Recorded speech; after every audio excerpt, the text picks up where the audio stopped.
Oi, vamos para a nossa terceira aula, né? Terceira parte da aula 1, na verdade, né? Sobre introdução à aula de química, né? Introdução à química. Já fizemos a aula 1, né? Que deu uma parte da introdução, falou um pouquinho ali sobre propriedades da matéria, estados físicos da matéria.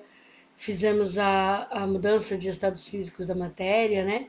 Aí fizemos a aula 2, que falamos um pouquinho sobre matéria, substâncias simples, substâncias compostas e misturas, né? E agora, na nossa aula 3, a gente vai falar um pouquinho sobre os materiais de laboratório e a separação de misturas, tá? Que é a parte 3 da aula 1. Bom, vamos dar uma olhadinha primeiro nos materiais de laboratório para depois a gente poder entender um pouquinho da separação de misturas, né? Primeiro é o bico de Bunsen, né? É um dos aparelhos mais usados no laboratório, pois ele fornece aí a chama de aquecimento para vários processos, né? É um aparato que é utilizado com gás de cozinha. Suporte de madeira, né? Ou o de metal, né? Que é estante para tubos de ensaio.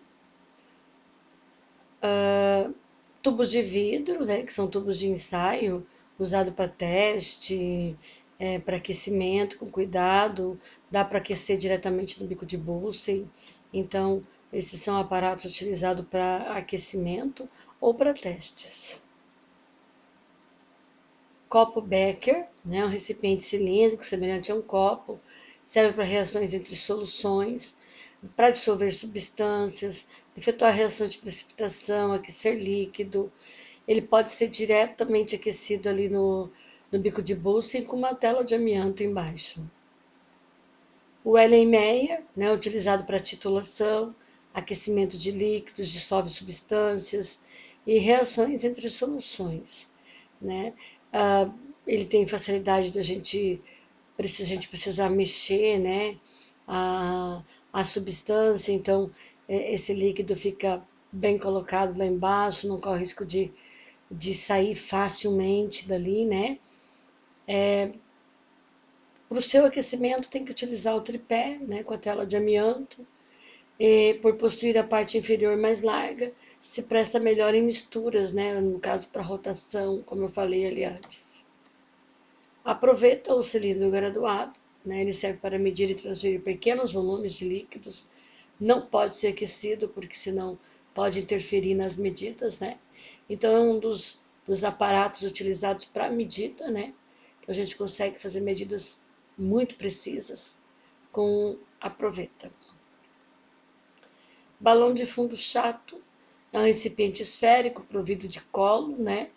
É empregado para aquecer líquidos ou soluções ou ainda fazer reações com desprendimentos gasosos.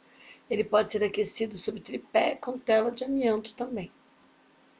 Balão volumétrico, semelhante ao balão de fundo chato, porém apresentando um colo longo e estreito, onde apresenta um traço de aferição, sendo assim provido de uma tampa de vidro esmerilhada. É destinado à obtenção de soluções de concentrações conhecida, não deve ser aquecido para não sofrer alteração de sua capacidade real, devido à dilatação térmica. Então, esse aparato, né, ele é interessante que ele tem uma aferição. Então, quando a gente quer fazer, por exemplo, um volume de 500 mililitros, né, então, uma solução de 500 mililitros total, então a gente adiciona primeiro a parte sólida, depois a gente completa com água, por exemplo, até a aferição e nós temos a solução de 500 mililitros, um exemplo. Pipeta e pipetador, né? Nós temos aqui a pipeta, né? Que são como se fossem seringas, né? Graduadas, que serão utilizadas, tem diversos tipos de graduação, dependendo daquilo que a gente necessita, né? Se a gente precisar de uma medida bem pequena, a gente vai pegar uma pipeta bem pequena. Agora, se a medida já é maior, em alguns ml, já dá para a gente pegar uma pipeta maior. Então, é tubo de vidro aferido, graduado ou não. Pode ser que não seja graduado, que ele já possua uma quantidade certa, por exemplo, 1 ml ou 5 ml. Então ele não é graduado, porque daí você já vai colocar, adicionar na sua solução, na sua substância, né, no que você pretende fazer na sua mistura, aquela quantidade exata, né? Então serve para medir e transferir volumes de líquidos com maior precisão do que, por exemplo, na proveta, tá? Apresenta um ou mais traços de aferição, os quais facilitam as medidas volumétricas a serem tomadas. Para a utilização da pipeta, precisa-se do pipetador, né? Que é como se fosse um sugador, né? Ele que vai sugar o líquido do vidro, né? Do recipiente onde contém a substância a ser pipetada, e depois também você consegue soltar também na medida certinha, apertando em alguns lugares específicos ali que você consegue ter então, né, a soltura ali do teu líquido que você está medindo. Baqueta ou bastão de vidro serve para mexer, né, algum tipo, facilitar a agitação, né, ou a transferência de líquido, tá, de um recipiente para o outro. A piceta é usada para lavagem de materiais ou recipiente através de jatos de água, álcool ou solventes. Funil possui colo curto ou longo, né? É usado para filtração, né? Para reter partículas sólidas. Ele não deve ser aquecido também porque ele não foi feito para ser aquecido. Funil de Buchner, né? Esse funil de Buchner, ele serve para filtração a vácuo, né? Então, ele inserido junto ao quitasato, por exemplo, né? Ele serviria então para fazer uma filtração a vácuo. A filtração a vácuo, então no quitasato nós temos uma saída lateral. Nessa saída lateral pode ser inserida a bomba de vácuo para tirar todo o ar atmosférico de dentro desse recipiente. Então a filtração aconteceria muito mais rápido. Suporte universal, né? Nós temos suporte que serve então para acomodar, né, alguns aparatos de laboratório, como por exemplo, né, o funil de decantação, funil de separação, que serve para separar líquidos que não se misturam, né? Por exemplo, água e óleo, é muito utilizado, por exemplo, para separação de água, de óleos essenciais, né? Os óleos essenciais são obtidos basicamente por arraste a vapor. Aí depois nós temos então a água com o vapor, ou seja, a água com o óleo, e depois precisa ser separado através do funil de decantação. O condensador é um aparato ligado a um monte de outros equipamentos a fim de fazermos uma destilação, né? A destilação ou a liquefação, né? O condensador ele tem duas entradas, né? Ou uma entrada e uma saída de água. Então, entra a água, resfria o sistema, sai água morna. Entra a água, resfria o sistema. Alguns condensadores são mais simples, outros mais elaborados, a fim de dificultar a passagem de um dos líquidos, né? Da mistura que será destilada. Então, tem vários tipos de condensadores. Balão de destilação, então, é um dos aparatos ligado ao condensador para a gente fazer a destilação, né? Tela de amianto é usada em cima do tripé, que é utilizado em cima do bico de Bunsen para proteger um pouco aí as vidrarias, né? No aquecimento, então o tripé. A bureta, ela é graduada e serve para a gente ter medidas precisas, né, dos volumes de líquido. Então, para a gente, por exemplo, descobrir uma solução desconhecida, de concentração desconhecida. Então, nós podemos fazer uma titulação, né, e utilizar a bureta para descobrir a quantidade de ácidos que tinha lá, né? Qual é a força daquele ácido, ou qual é a força da base, tá? Garra. A garra é uma peça metálica que vai servir aí junto com o tripé, né? Para segurar equipamentos, para a gente poder fazer os experimentos em laboratório. O anel também serve para acomodar alguma vidraria junto no tripé. O cadinho é um recipiente de forma cônica, né? Às vezes promovido de tampa e feito de prata, porcelana ou ferro. Ele é resistente a elevadas temperaturas, sendo por este motivo usado em calcinações, ou seja, ele vai para forno muito quente, né? Ele aguenta muita temperatura. O vidro de relógio é uma peça de vidro na forma côncava que é usado em análises para evaporações. Não pode ser aquecido diretamente no bico de Bunsen porque ele não aguenta a temperatura. A almofariz, pistilo ou grau, né, é também utilizado também para moagem, né, para você moer, para você triturar, né. É como se fosse um pilãozinho, né? Ele serve para você pulverizar sólidos. Dessecador é utilizado no armazenamento de substâncias que necessitam de uma atmosfera com baixo teor de umidade. Então, ele é utilizado para secagem de algumas substâncias. Placa de Petri, placa circular de bordas altas que se justapõem, utilizada para crescimento bacteriano em meios adequados. A placa de Petri é mais utilizada na biologia do que na química.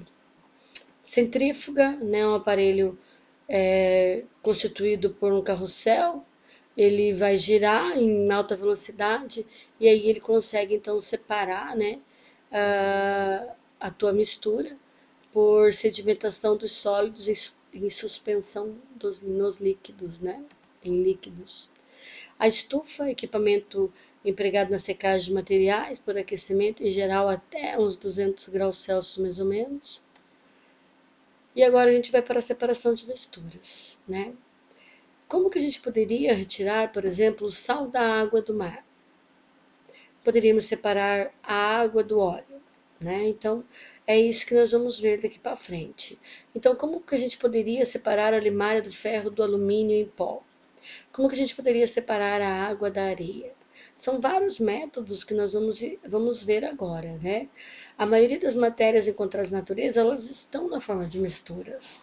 É um grande desafio dos químicos isolar esses componentes na forma pura. Essa separação, às vezes, necessita de processos que dependem do tipo da mistura que queremos separar, do tempo que devemos utilizar para separar, das condições econômicas, né, para separar essas misturas. Por exemplo, para tirar o sal da água é fácil, né? Usar a evaporação ou a cristalização. Então a gente deixa a água evaporar e obtém o sal. No entanto, se nós desejamos retirar a água e não o sal, nós queremos a água e queremos o sal também. Mas agora a gente não quer simplesmente perder a água para a atmosfera. Aí então nós vamos utilizar um processo chamado destilação simples, que é um método de separação de misturas homogêneas, que separa o sólido dissolvido em um líquido. Então a gente chama isso de destilação simples. Aqui nós temos então o balão de fundo redondo ou fundo chato, né? O bico de Bunsen, a tela de amianto, um termômetro, o condensador e um Erlenmeyer, né? A entrada de água por aqui, a água vai por aqui e sai a água morna ali, entrando água fria e saindo água morna. Aqui nós temos a evaporação da água, por exemplo, água com sal. A água vai evaporar, o sal não vai, porque o sal precisa de uma temperatura muito alta para ele evaporar. Então, quem sai primeiro? A água. Então, a água vai saindo, bate aqui nessa parede fria, né, do condensador. Condensador condensa, né, condensa a água que estava no estado gasoso para o estado líquido. E a água vai virando estado líquido novamente e caindo no Erlenmeyer, tá ok? Alguma situação, às vezes, por exemplo, na mistura, né, no processo, por exemplo, uma mistura de líquidos, água e álcool, por exemplo, nós queremos separar a água do álcool. O ponto de ebulição dos dois são muito parecidos, né? O álcool a 70, a água a 100. Quando quando a gente começasse a fazer aqui a vaporização, né, a ebulição da água e do álcool, o primeiro que sai é o álcool, né? No entanto, a 70 graus Celsius, a água já começa a fazer um certo vapor. Então, a água ia ser arrastada junto com o álcool. Portanto, nessa destilação a gente coloca um condensador, né? Logo na saída da vaporização dos líquidos, esse condensador possui algum caminho tortuoso, né? Algum impedimento, por exemplo, bolinhas de porcelana, impedindo a água de passar, né?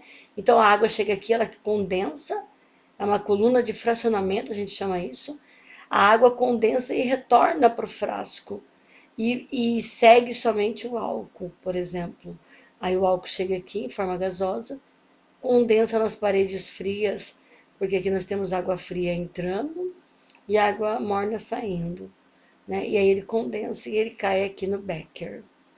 Né? Aqui nós temos uma manta de aquecimento, que não estava ali nos nossos aparelhos do laboratório, e aqui nós temos um balão de fundo redondo que encaixa na manta de aquecimento e o termômetro. Então, na destilação fracionada, é para destilar líquidos ou gases que têm pontos de ebulição muito próximos um do outro, tá ok? Então, o processo de destilação fracionada consiste na separação de misturas homogêneas entre dois ou mais líquidos ou gases com pontos de ebulição próximo, que volatilizam quase simultaneamente, não sendo possível de controlar utilizando o processo de destilação simples. Um outro tipo de destilação fracionada, né, ou chamada liquefação fracionada, seria a liquefação do ar atmosférico, né? Então, o ar atmosférico limpo entraria por aqui, iria para um compressor, este compressor vai comprimir o ar, né? E o ar sobe. Aqui nós temos água fria entrando e água quente saindo para resfriar esse sistema.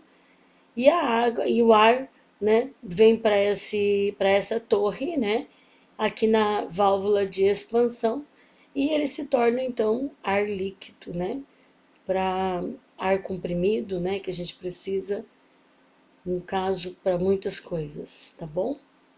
Então, o processo de destilação fracionada consiste na separação de misturas homogêneas. No caso aqui, nós estamos fazendo do ar, né, do ar líquido, transformando o ar gasoso em ar líquido. A destilação fracionada do petróleo também, né? Então, nós não vamos falar muito sobre isso, porque quando a gente for estudar sobre química orgânica, nós vamos ter uma parte da matéria da química orgânica que é voltada somente para o petróleo, né? Que a gente aprende bastante sobre petróleo. Aqui basta a gente saber que o petróleo, como é um líquido viscoso, quase sólido, né? Ele também é separado por destilação fracionada, né? Onde também ele vai ser superaquecido, né? Aqui nessa torre, superaquecido e colocado nesta torre, né? Enviado para esta torre. Nesta torre, cada bandeja dessa tem uma temperatura e essas temperaturas dessas bandejas, então, vai saindo frações do petróleo, né? Frações conhecidas como, por exemplo, a gasolina, né? A 40 graus Celsius, o querosene a 175 graus Celsius, o óleo diesel 235, óleo lubrificantes e parafinas 305 graus Celsius. Mas como eu disse lá na química orgânica, que fala da química dos carbonos, né, nós iremos entender um pouco melhor sobre o petróleo. Para separar a água do óleo, devemos usar o processo de decantação, né? Então, nós temos uma mistura heterogênea de líquido-líquido e a única maneira de separar esses dois é através da decantação, né? Então, a decantação é um processo de separação de misturas heterogêneas entre dois ou mais líquidos de diferentes densidades, né? Entre sólido e um líquido, que se baseia na separação, por exemplo, na diferença de densidade. Por exemplo, se eu tiver água e areia, dá para deixar a areia decantar e retirar a fração de cima da água, mas teremos que filtrar a areia para tirar totalmente a água ainda da areia, né? Dá para ter essa separação. No óleo e água, né, vai para o funil de decantação. No funil de decantação, nós deixamos separar, né? E aí abrimos essa torneirinha que tem aqui no funil de decantação. E aí essa primeira fase sai e nós conseguimos dentro do funil uma das fases, né? A fase superior fica no funil, a fase inferior sai no outro recipiente. Querendo uma separação mais rápida, devemos usar um processo de centrifugação.